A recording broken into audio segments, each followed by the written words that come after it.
Miss Gabaglita! With Tita Cora and Kapitana Sisa. We are number 106.7 Energy FM. Ang panggawag mong sabihin radyo, sabihin mo Energy. Sa magandang umaga pa rin po sa lahat ng ating mga pangga. Ayan, saan man kayong panig ng Metro and Mega Manila, isang magandang umaga po sa inyong lahat. At syempre, sa mga Papa Moon drivers, nakakaloka. Yan, mag-iingat po kayo sa mga daan, sa mga in-drive at grab drivers na nakatutok sa atin. At syempre, yung mga nasa palengke ngayon, hello po sa inyong lahat dyan. Diba, magparamdam naman kayo sa akin sa pamamagitan ng ating text line sa 0945-367-8792. Ulitin ko yung text line natin para maipahatid naman ninyo ang inyong mga pagbati at maramdaman ko saan man kayong panig ng Metro and Mega Manila, hindi ba? Sa 0945-367-8792. Oo, grabe. Kung meron kayong mga gustong ipabate, kayo ay nasa loob ng sasakyan, nasa bus, nasa jeep, para malaman na ang ating mga pangga, diba? At mabati natin sila ng bonggang-bongga. At syempre sa mga nakatutok pa din by our digital platforms on Facebook, TikTok, and of course, sa ating YouTube channel, hello po sa inyong lahat dyan, sa ating mga team replays, hello Philippines and hello world. Ako po si Kapitana Sisa, sa ngalan ng aking partner, si Tita Cora. Eto na ang Baklita sa Woo! Hello po sa inyong lahat. Good morning, good morning. Diba? Wednesday talaga. Pag midweek, ganyan dapat ang enerhiya para na ipapasa sa iba. Diba? Kasi nga naman January, kailangan kilos-kilos. Bawal ang tamad. Diba? Magbabago na tayo ngayon 2026. Larga ng larga. Diba? Na nakakaloka. Hello nga pala kay na Heidi Mazo, ang wife daw ni Hero Jasper ng Taytay Rizal. Hello po sa inyong lahat dyan. Hi! Yung mga taga-barangay sitio dyan sa may tama ba ako? Sitio? Dyan sa may Mandaluyong. Hello po sa inyong lahat dyan, sa mga taga-barangay Hulo. Hello po, lalong-lalo na sa mga taga-General Calentong. Mandaluyong. Hello po sa inyong lahat dyan, lalong-lalo na sa Marketplace. Umaalingaw-ngaw ang Energy FM sa buong Marketplace. At syempre sa Agora Market dyan sa may San Juan. Hello po sa inyong lahat, isang magandang umaga. Nakakaloka. Pero eto na ang ating second Baklitas. The second hour ng programang Baklitas. Nako, eto na nga. Hindi na nga natapos ng kadadaldal. Sabi nga ng iba kung sino pa nga daw yung lalaki, siya yung kuda ng kuda. Oo. Samantala yung kanyang, alam mo yun, yung kanyang biniro, minsan lang sumagot, rumebate ng isa, hindi na ulit sumagot, tapos ngayon ito, daldal na ngayon. Nakakaloka. Dahil nga sa simpleng, alam mo yun, intimate na kasalan na ginanapa last December 27 dyan sa may Almond Garden, Tagaytay. Naganap po ang pag-iisang dibdib nitong si Carla Abellana sa kanyang newly found friend, hindi friend, nakakaloka, husband, na si Dr. Reginald Santos. Oo, kung saan nga naman naganap last December 27 ang kanilang very intimate na kasalan, kung saan nga naman dinaluhan lang ito ng ilang mga malalapit na kaibigan talaga dyan sa Tamay Tagaytay. Naku, narinig ko na nabalitaan na sa Tagaytay ako ng mga panahon na yun. Sana man lang nakikain, di ba? Para nakalibre ng isang meal. Pero eto na nga, dahil sa simpleng biro, dahil marami nakapansin sa kakaibang cake, wedding cake na mag-asawa, ay hindi maialis ng ilang mga netizen, lalong-lalo na nitong si Janus Del Prado na magkomento patungkol nga dito sa cake na ito, na may caption siyang, "Cake, bakit mo kami iniwan?" Diba? Dahil nga ang cake na ito ay parang bang mistulang sinasabi daw, parang, ba't ganun ang itsura ng cake? Diba? Na parang pahabang ganyan, na parang itsurang ataol nga daw, sabi ng iba. Pero yun na nga, Hindi naman ito pinalampas si Carla Abellana at sinagot din naman niya in a polite way on social media si Janus Del Prado na masarap naman yung cake. Nag-enjoy naman yung mga bisita sa cake. So happy silang lahat. Ganon. 'Di ba? Kasunod nito ay alam mo 'yon, sunod-sunod na ang putaktes. Sa social media account nitong si Janus Del Prado at inulan na nga siya ng pambabashing. Una na nasabi nga dito na bakit kailangan magkomento ng gano'n ni Janus Del Prado? Number one, magkaibigan ba sila? Yun ang tanong ng mga netizen. Pangalawa, invited ka ba? 'Di ba? Para, alam mo yun, magkomento ka ng gano'n. Na mariin naman kaagad tong sinagot ni Janus Del Prado last January 1 kaagad sa kanyang social media account na may restriction na sa comment area matapos kasi siya mag-comment dito. 'Di ba? Nang kung alam mo yun, matapos ang i-post ito patungkol nga dun sa cake, ay para bang ngayon ito yung litanya ni Janus Del Prado kasi nga daw, bakit daw pikon si Carla Abellana, bakit daw pikon yung kinasal, na bagong kasal, ganyan, pinamass report pa daw siya kasi nga daw parang na-demonetize yung kanyang social media account dahil nga sa, alam mo yun, sa pambabashing na inabot niya. Tapos meron pang sinabi si Janus Del Prado then sa kanyang post na parang sana magtagal kayo.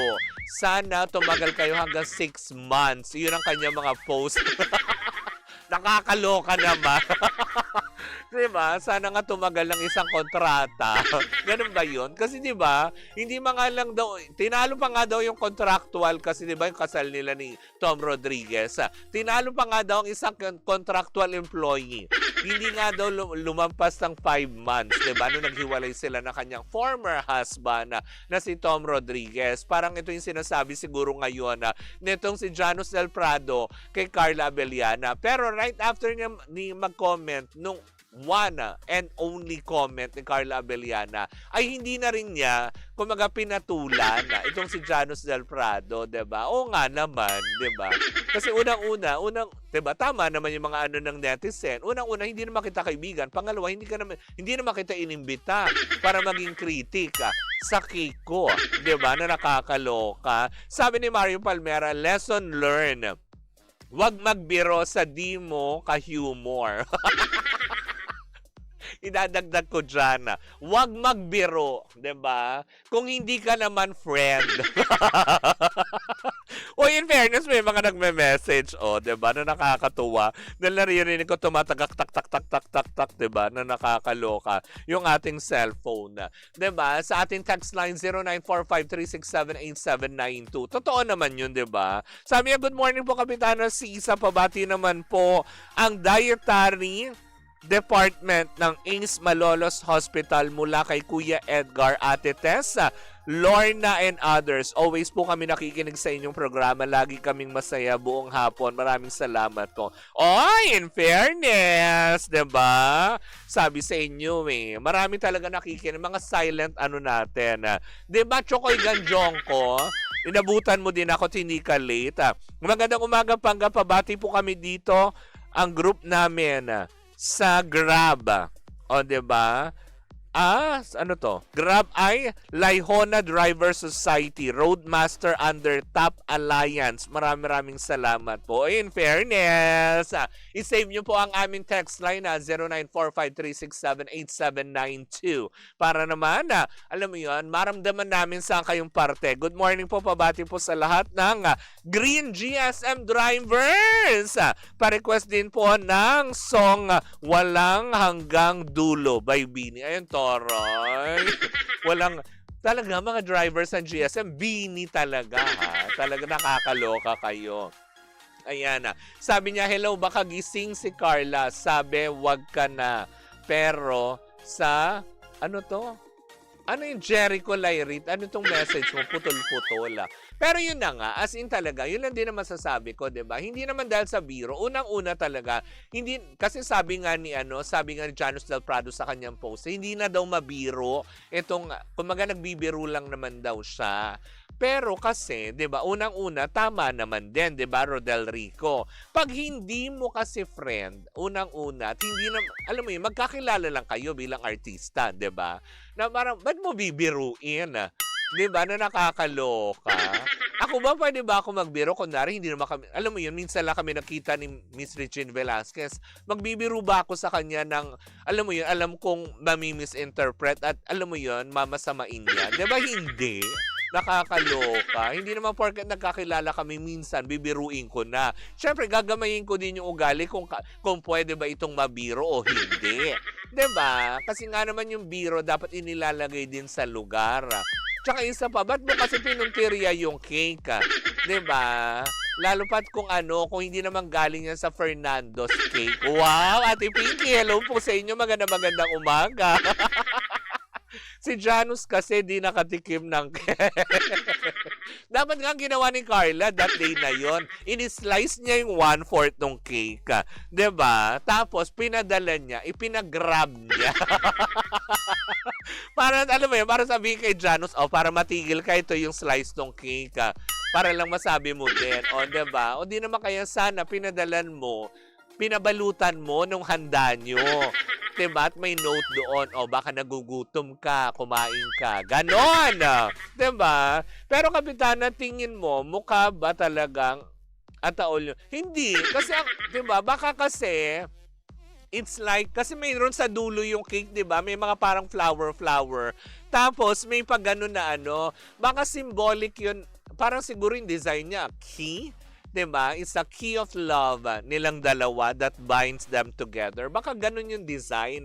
Kasi yung nakita ko yung cake, yung pahaba lang nakafocus na ganun Wala yung dulo. Kasi may dulo yun. Or siguro, it's like a garden yun Parang siguro yun ang pagkakadesign. Kasi sa garden nila ginanap, diba? It's a garden wedding. Baka ganun din kasi yung naging design ng cake. Ito naman kasi si Janus, ganun kaagad ang tingin mo. Bakit naman kaagad kasi ginawa mong ataol? Diba? Tsaka ng ilang mga netizen. Tapos may pagkokomento ka pa na sana tumagal kayo ng 6 months. Ano yun? Diba? Parang naging bitter ang palaya ka naman doon, B. Hindi, unang-una, hindi ka na nga kaibigan, hindi ka rin karelasyon, para sabihin mong sana tumagal kayo ng 6 months, 'di ba? Sabi niya, basta sa poging tulad ko, pwedeng magbiro. Ay, hindi. Hindi ka pogi, chokoy. Sabi ni Jomar Perez, slab cake ang tawag doon. Oh, yun pala. Thank you, Jomar. Miss Carla, bakit kasi di mo in-invite si Janus? Sabi oo nga. Diba? Baka naman kasi, alam mo yun, intimate nga Intimate party lang. It's a celebration. Doon talaga sa mga close friends talaga. Since sa mga families, tapos yung mga piling-piling, mga true selected friends. Wow! May true selected friends, diba? Sabi ni Jericho, huwag kang magbiro sa bagong gising. Bakit? Sino bagong gising? Diba, na nakakalaka? Good morning, Kapitana Sisa. Ikaw ang kalbong may pinakamahabang buhok. So, matutuwa ako dyan, Maria Flores. Gano'n. Diba, na nakakaloka. Baka kaya nag-post, hindi nakasyaro. Sana pinadala mo ng lumpiang Shanghai. O di naman. Buti kayo hindi pinakita yung buong pagkain nun sa reception Kung hindi, pupunahin din. Bakit po wala kayong Shanghai? O di kayo sasabihin, bakit po wala kayong leche flan? Diba? Yung mga ganun, yung mga atribidang guest minsan. Yung pinakain mo na nga, maghahanap pa ng wala. Na parang tipo, o di naman kaya, akala mo naman mga nakatapos sa mga exclusive schools, sa mga, alam mo yun, culinary school. May mga naputunayan sa culinary world, tapos pipintasan pa yung handa nyo. Yung menudo nyo, medyo maalat. May mga ganun, diba? Pero totoo nun, isa din sa nagbalot, diba?